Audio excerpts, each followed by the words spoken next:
ഇന്ന് ഞാൻ ഉണ്ടാക്കാൻ പോകുന്ന ഒരു സ്പെഷ്യൽ റൈസ് ആണ് കേട്ടോ. ഇത് കൊങ്കു സ്പെഷ്യൽ ബിരിയാണി എന്നാണ് പറയുന്നത്. അപ്പൊ ഇതിനായിട്ട് ഞാൻ എടുത്തിരിക്കുന്നത് 1 കപ്പ് ബസ്മതി റൈസ് ആണ്, 1/2 കപ്പ് ദൂർദാലാണ് എടുത്തിരിക്കുന്നത്. പിന്നെ ഇതിലേക്ക് ചേർക്കുന്നതിനായിട്ട് 15 ചെറിയുള്ളി എടുത്തിട്ടുണ്ട്, ഒരു 7 വെളുത്തുള്ളി എടുത്തിട്ടുണ്ട്, ഒരു പച്ചമുളക്, ഒരു ചെറിയ സബോള എടുത്തിട്ടുണ്ട്, പിന്നെ ഒരു തക്കാളി എടുത്തിട്ടുണ്ട്, കുറച്ച് കറിവേപ്പില, കുറച്ച് മല്ലിയില എടുത്തിട്ടുണ്ട്. ഡെക്കറേഷന് വേണ്ടിയിട്ടാണ് കേട്ടോ. ഇതിലേക്കുള്ള അരിയും പരിപ്പും ഒന്ന് വാഷ് ചെയ്തിട്ട് 30 മിനിറ്റ്സ് നമുക്ക് സോക്ക് ചെയ്യാൻ വെക്കേ. അപ്പോഴേക്കും നമുക്ക് ഈ സബോളയും പച്ചമുളകും വെളുത്തുള്ളി വലുതായതുകൊണ്ടൊന്ന് കട്ട് ചെയ്യുക. പിന്നെ തക്കാളി ഒന്ന് നീളത്തിൽ കട്ട് ചെയ്തെടുക്കണേ. ഒരു ബൗൾ എടുത്തിട്ടുണ്ട്. ഇതിലേക്ക് 2 ടീസ്പൂണ് മുഴുവൻ മല്ലി ഇട്ട് കൊടുക്കുക, 1 ടീസ്പൂണ് ജീരകം, 1 ടീസ്പൂണ് പെരിഞ്ജീരകം, 1/2 ടീസ്പൂൺ കുരുമുളക് പൊടി ഇട്ട് കൊടുക്കുന്നത്. കുരുമുളകിന്റെ കോണാണെങ്കിൽ 1 ടീസ്പൂൺ ഇട്ട് കൊടുക്കണേ. ഒരു 1/2 ഇഞ്ച് വലുപ്പത്തിലുള്ള കറുവപ്പട്ട, 3 ഗ്രാമ്പൂ ഇട്ട് കൊടുക്കുക. ഇത് മിക്സിയുടെ ജാറിലിട്ട് നല്ലോണം നമുക്ക് പൊടിച്ചെടുക്കുക. കുക്കർ ചൂടായി വന്നിട്ടുണ്ട് കേട്ടോ. അപ്പോൾ അതിൻ്റെ അകത്തേക്ക് നമുക്ക് ഒരു 2 ടീസ്പൂണ് സൺഫ്ലവർ ഓയിൽ വെച്ച് കൊടുത്താൽ മതി. കുറച്ച് നെയ്യും കൂടി ഇട്ട് കൊടുക്കുന്നുണ്ട്. ചൂടായ ഓയിലിലേക്ക് 1 ടീസ്പൂൺ കടുക് ഇട്ട് കൊടുക്കാം, 1 ടീസ്പൂൺ ഉഴുന്നുപരിപ്പ്, 1/4 ടീസ്പൂണ് ജീരകം ഇട്ട് കൊടുക്കുന്നുണ്ട്.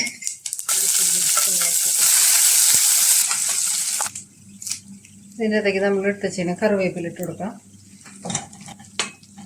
ഇതെല്ലാം ഒന്ന് വാടി വന്നിട്ടുണ്ട് കേട്ടോ. അപ്പോൾ ഇതിൻ്റെ അകത്തേക്ക് നമ്മൾ എടുത്ത് വെച്ചിരിക്കുന്ന തക്കാളി കൂടി ഇട്ട് കൊടുക്കുന്നുണ്ട്.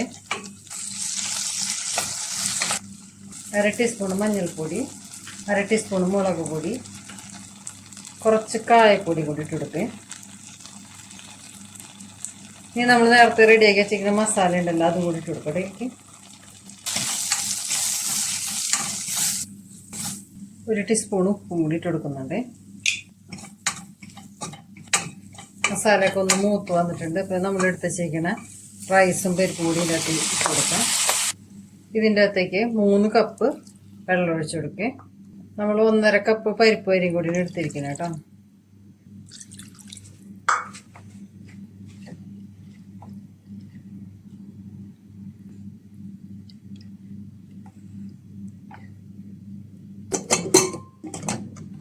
അടച്ചു വെച്ചിട്ട് ചെറിയ ഫ്ലെയിമിൽ നമുക്കൊരു 3 വിസിലടിച്ചെടുത്താൽ മതി. റൈസ് റെഡി ആയി വരുമ്പോഴേക്കും നമുക്ക് ഇതിലേക്ക് വേണ്ട ഒരു പൊട്ടറ്റോ മെഴുക്കുവരട്ടി ഉണ്ടാക്കി പീലർ കൊണ്ട് തോല് പീൽ ചെയ്ത് ക്യൂബ്സായി കട്ട് ചെയ്തെടുത്ത്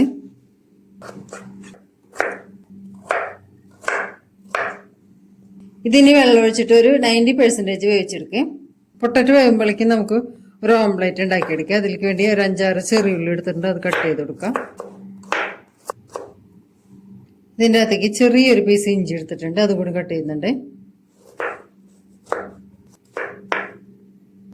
ഒരു പച്ചമുളകും കട്ട് ചെയ്ത് കൊടുക്കുക. 3-4 കറിവേപ്പില കൂടി എടുത്തിട്ടുണ്ട്, അതുകൂടി കട്ട് ചെയ്ത് കൊടുക്കാം.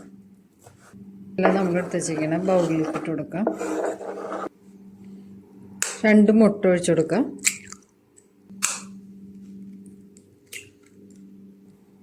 ഒരു നുള്ളു ഉപ്പാണ് ഇട്ട് കൊടുക്കുന്നത്. 1/4 ടീസ്പൂൺ മഞ്ഞൾപ്പൊടി കൂടി ചേർത്ത് കൊടുക്കുന്നുണ്ട്. നല്ലോണം മിക്സ് ചെയ്തെടുക്കാൻ ഓംലേറ്റ് ഉണ്ടാക്കിയെടുക്കുക. ഒരു പാനിൽ 2 ടേബിൾ സ്പൂൺ വെളിച്ചെണ്ണ വെച്ചിട്ടുണ്ട്. ഇതിലേക്ക് 1/2 ടീസ്പൂൺ കടുക് ഇട്ട് കൊടുക്കാം. കടുക് പൊട്ടി വന്നിട്ടുണ്ട്. ഇതിലേക്ക് ചെറിയൊരു സബോള ചെറുതായി കട്ട് ചെയ്തതും 3-4 വെളുത്തുള്ളി കട്ട് ചെയ്തതും കൂടി ഇട്ട് കൊടുത്ത്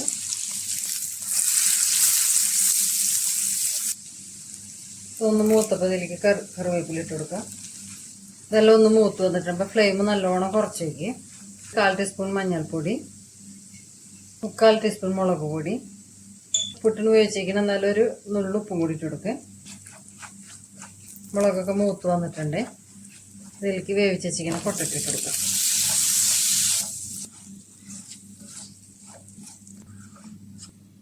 മൂടി വെച്ചിട്ട് 2 മിനിറ്റ് വേവിച്ച് കഴിഞ്ഞാൽ മസാലയൊക്കെ പിടിച്ച് കറക്റ്റ് വേവായിരിക്കും. 2 മിനിറ്റ് ആയിട്ടുണ്ട് കേട്ടോ. മെഴുക്കുവരട്ടി റെഡി ആയിട്ടുണ്ട് കേട്ടോ. കുക്കറിൻ്റെ എയർ പോയിട്ടുണ്ട് കേട്ടോ. അപ്പം നമ്മളെ കറികളൊക്കെ റെഡി ആയപ്പോഴെങ്കിൽ കുക്കറിൻ്റെ എയറും പോയിട്ടുണ്ട്. റൈസൊക്കെ വെന്തിട്ടുണ്ട്. ഇതിൻ്റെ അകത്ത് നമുക്ക് കുറച്ച് മല്ലിയിലയും കൂടി ഇട്ട് കൊടുക്കാം. ഇതിങ്ങനെ ഇപ്പോൾ കുഴഞ്ഞിരിക്കുന്നുണ്ട്, പക്ഷെ ഒന്ന് ചൂടാറി കഴിയുമ്പോൾ പാകത്തിന് വേവാവട്ടെ. പിന്നെ മറ്റേ ബിരിയാണി റൈസ് പോലെ ഒന്ന് വിട്ട് എടുക്കൂല, അതിനേക്കാളും കുറച്ചൊരു വേവ് ഉണ്ടാവേ. നമ്മളുടെ കൊങ്ക് ബിരിയാണി റെഡി ആയിട്ടുണ്ട്.